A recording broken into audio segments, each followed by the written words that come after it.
Paul for 3 minutes. Thank you, Mr. Chairman. I want to thank you for calling this hearing, because the issue of transparency of the Federal Reserve System is something that is of crucial value to us. I rather enjoy the fact that the Federal Reserve has been in the limelight lately, because that is the source of our problems. That's where the inflation comes from. That's where the distortion comes from. That's where the malinvestment comes from. And it's a shame that we don't know more about it. But I don't blame the chairman of the Federal Reserve System for this, because it's already been quoted that 13.3 is in the law. So a lot of responsibility falls on us here in the Congress. Also in Title 13, Chapter 7 of Subtitle 1, says that the GAO has authority to audit the Federal Reserve Board, the Federal Reserve banks, as well as the FDIC, and the comptroller of the currency.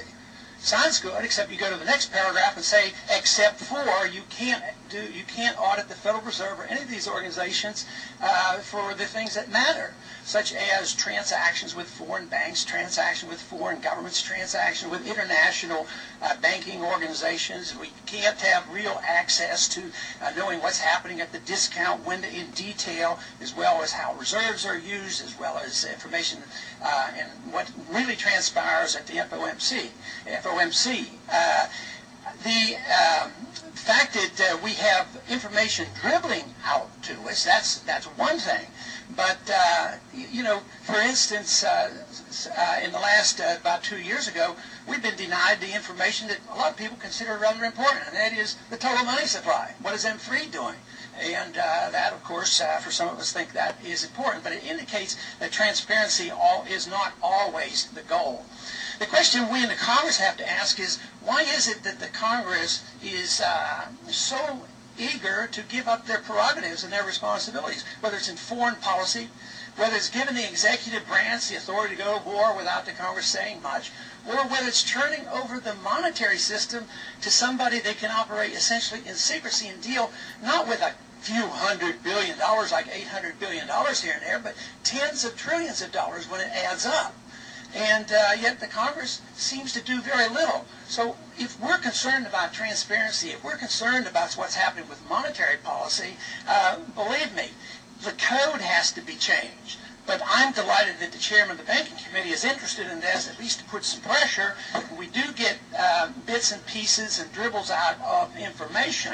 But why we turn over this tremendous power to actually run the economy, central economic planning, through the manipulation of prices? The whole problem we're facing today is that the Treasury and Congress and the Federal Reserve is trying to price things that they're incapable of pricing. That is the toxic assets, the illiquid assets. So if we'd only allow the market to operate, we might clean up the mess that we have brought upon ourselves. The gentleman from Texas, Mr. Paul. Thank you, Mr. Chairman. In my opening remarks, I mentioned that Title 31 gives the GAO authority to audit the Fed, except in the final conclusion, they exempt the Federal Reserve and the FDIC and the comptroller of the currency, so there is no authority. If Congress ever wants to know what's going on, we'd have to change the code. For instance, right now, I think it would be important for us to know what our monetary authorities are thinking about and talking about and planning internationally, because this system isn't working and a new system is going to be devised, and I'm sure it's been discussed. I'd like to know if there's plans for another pseudo-Bretton Woods agreement. It's very, very important to us. It's important to our sovereignty. It's important to our well-being, but we don't even have the right to know that as members of Congress. In Section 13.3, it gives you the authority, and you cite the authority to make loans and bail out individuals, partnerships, and corporations. And it hasn't been used much, but it's there, and that, again, is congressional responsibility. But, you know, transparency is one thing, and I want that because I think it would expose the system to how it operates. But there's more to it than that. To me, it's the power. It's the power and the authority that gravitates into the hands of a small group of people who can create money out of thin air. This is an ominous power. It is the most powerful tool for central economic planning around. And that really has to be the issue as much as transparency. Once you have this power to control money and credit, and central plan, you can distort contracts. So we're talking about distorting contracts, rewriting contracts when we get involved in these bailouts like we have been. But you know, Chairman, you have written a lot about the Depression, and of course there was a famous quote that you made once to Milton Friedman about apologizing about the Federal Reserve bringing on and creating and prolonging the Depression, but you said you're sure that it wouldn't happen again. And you know, the free market people agree with you entirely. The Federal Reserve is responsible. But the irony of all this, and the key to this discussion has to be, was it too much credit in the 20s that created the conditions that demanded a recession, depression, or was it lack of credit in the Depression that caused the prolongation? And that is the debate. Obviously, the free market people say the Fed brought it on by too much credit in the beginning. But the question I have is the adjustment of real value assets. The Federal Reserve brings on these crises by interfering with the cost of money and through interest rates and the supply of money. But here we're working frantically to keep prices up. Housing prices have to be up. We have to stimulate housing.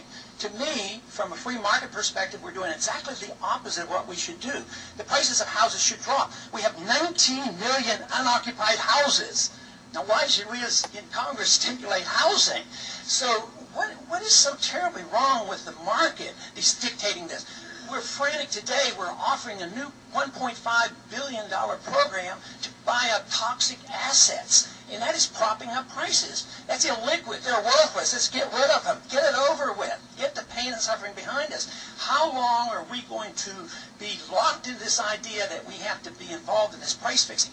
What's wrong with allowing the market to allow these prices to adjust and go down quickly so we can all go back to work again? Congressman, that was very interesting. Could I respond to a couple of points you made? First of all, on the Great Depression, Milton Friedman's view was that the cause was the failure of the Federal Reserve to avoid excessively tight monetary policy in the early 30s. That was Friedman and Schwartz's famous book. And with that lesson in mind, the Federal Reserve has reacted very aggressively to cut interest rates in this current crisis. And moreover, we've also tried to avoid the collapse of the banking system, which was another reason for the Depression in the 1930s. On prices of housing and the like, we're not trying to prop up the price of housing. What we're trying to do is get the credit markets working again so that the free market can begin to function in a normal way instead of in this seized-up way in which it's currently acting. And finally, on price fixing of so-called toxic or legacy assets, the plan that Secretary Geithner described this morning would have, as an important component, private asset managers making purchases based on their own profit-maximizing analysis. So that would be true market prices that would free up what is now a frozen market and get transactions flowing again, and should restore real price discovery to those markets. But so far, every one of these suggestions over the past year was more money, more credit, more government involvement. And nothing seems to be working even today. The markets weren't very happy with these announcements. I think the market is still pretty powerful.